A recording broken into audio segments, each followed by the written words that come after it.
Hello मेरे प्यारे प्यारे बच्चों, आज मैं आपके लिए एक और कहानी लेकर आई हूँ, मोटी बिल्ली और पतली बिल्ली की।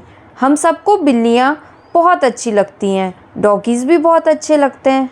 तो ये कहानी है एक मोटी बिल्ली की और एक पतली बिल्ली की। तो आइए हम इस कहानी को सुनते हैं। एक गरीब बुढ़िया थी, उसके पास एक बिल्ली थी।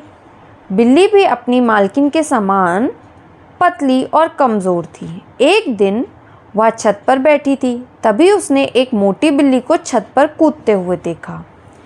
मोटी बिल्ली को देखते ही वह बोली, दोस्त, तुम्हें खाना कहाँ से मिलता है? ऐसा लगता है तुम रोज़ दावत में खाना खाती हो।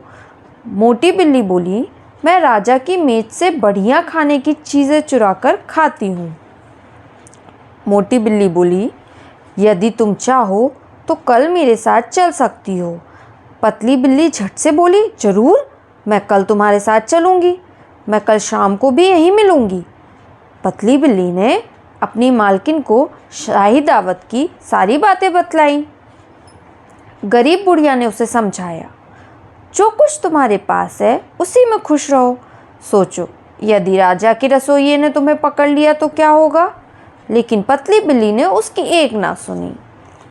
दूसरे दिन दोनों बिल्लियां राजा के महल में गईं। मोटी बिल्ली अपनी साथी बिल्लियों के साथ अक्सर दावत का खाना खराब कर देती थी, इसलिए राजा ने आदेश दिया था कि महल में कोई बिल्ली दिखाई दे तो उसे तुरंत मार दिया जाए। दोनों बिल्लियों को यह बात मालूम नहीं थी।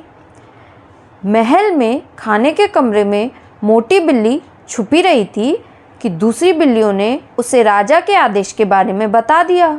वह कमरे से बाहर आ गई। पतली बिल्ली भुने हुए मांस के टुकड़े को ताक रही थी। महल के नौकरों ने उसे देख लिया और पकड़ लिया। कुछ ही देर में उसे मार डाला गया। जब गरीब बुढ़िया ने सुना कि उसकी बिल्ली को मार दिया गया तो वह दुखी होकर बोली, मैंने उसे समझाया था कि महल की दावत से दूर रहे, लेकिन वह नहीं मानी। उसे जो मिलता था, यदि वह उसी में खुश रहती तो मारी नहीं जाती। काश उसने मेरी बात मान ली होती। अब क्योंकि बिल्ली ने अपनी मालकिन यानी कि गरीब बुढ़िया की बात नहीं मानी थी, तो वह उसको अपनी जान से हाथ गंवाना पड़ा। तो अगर वो उसकी बात मान जाती तो उसकी जान बच जाती और जिस चीज़ में वह खुश रह सकती थी उसी में खुश रहती।